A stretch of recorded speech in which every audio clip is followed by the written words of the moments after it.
안녕하세요. 신경쇠약연구소 한의사 강용혁입니다.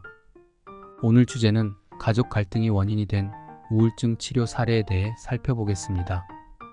매일같이 보는 가족은 서로에게 큰 힘이 되기도 하지만 때로는 가장 큰 화병과 우울증의 원인이 되기도 합니다.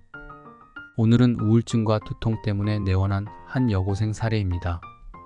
처음 상담을 하려는데 아이는 그냥 공부가 싫다는 한마디만 하곤 입을 꾹 닫아버립니다.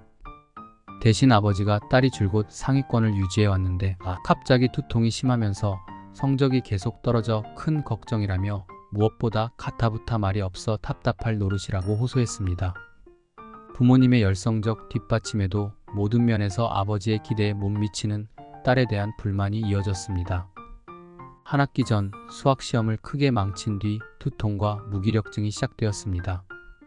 이후 부쩍 체중만 늘고 옷이나 외모에 관심이 많아졌답니다. 아버지는 시험 한 번으로 좌절하는 걸 보면 딸의 자존감이 낮은 것 같다고 지적합니다.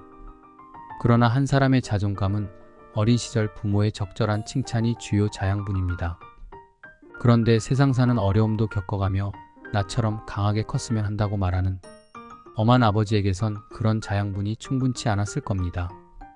단적인 예로 긴 머리 관리에 필요한 머리핀을 사달라는 딸의 요구에 아버지는 아예 미용실로 데려가 딸의 머리 스타일을 단정하게 잘라버렸답니다. 아버지는 소음인이었습니다. 그 중에서도 태양기가 강한 강박형 소음인이죠. 원리 원칙이나 자기 소신을 강하게 드러내고 자기 신념이 강해서 주변과 타협의 여지는 적은 성정입니다. 대신 내 편에겐 맹목적이라 할 만큼 편애하고 감싸주죠. 그런데 상대가 정작 필요로 한 것 대신 자신이 주고 싶은 것을 상대에게 강권한다는 점이 문제입니다. 사상의학에서 말하는 소음인의 긍심으로 이런 면이 주변을 힘들게 한다는 점을 정작 본인은 못 느낀다는 겁니다.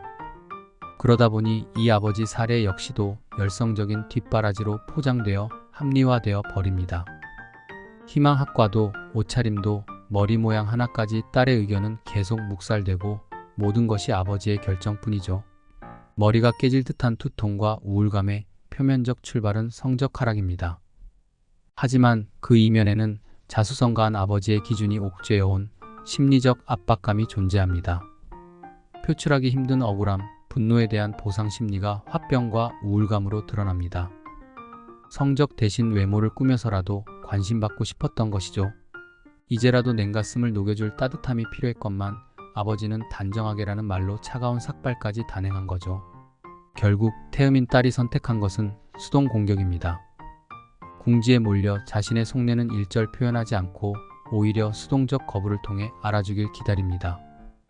그냥 공부가 싫다고 말하지만 실은 답답해하는 아버지에 대한 최대한의 분노이자 공격입니다. 아버지에게 영화 서편제 속 아버지처럼 되고 싶은 거냐고 물었습니다. 한이 서린 판소리를 위해 독약을 먹여서라도 딸의 눈을 멀게 하는 목표 지향적 아버지와 닮아있죠. 아버지와의 대화를 묵묵히 듣고만 있던 아이는 자신의 억울함을 대변해줄 때는 말없이 굵은 눈물을 흘렸고 아버지가 자신의 지나침을 인정하자 빙긋이 웃었습니다. 자율신경을 안정시키고 신경쇠약을 보강하는 한약을 처방했고 아버지의 심적 변화 덕분에 아이의 식탐도 긴장성 두통도 모두 제자리를 찾을 수 있었던 사례입니다. 이 아버지의 사례처럼 자수성가라는 말은 여러모로 긍정적인 단어입니다. 그러나 어둠 없이는 한 줌의 빛도 만들어질 수 없듯이 자수성가의 성취 뒤에 가려진 그림자의 크기 또한 적지 않습니다. 자녀에게 부모의 그림자를 내려놓지 않는 것, 그것이야말로 부모가 해줄 수 있는 가장 놀라운 은총이라는 말처럼 모든 부모들이 돌아봐야 할 지난한 과제입니다. 그런 면에서 부모의 그림자를 대물림하지 않아야 비로소 아버지의 자수성가도 완성되는 것 아닐까 싶습니다. 지금까지 한의사 강용혁이었습니다.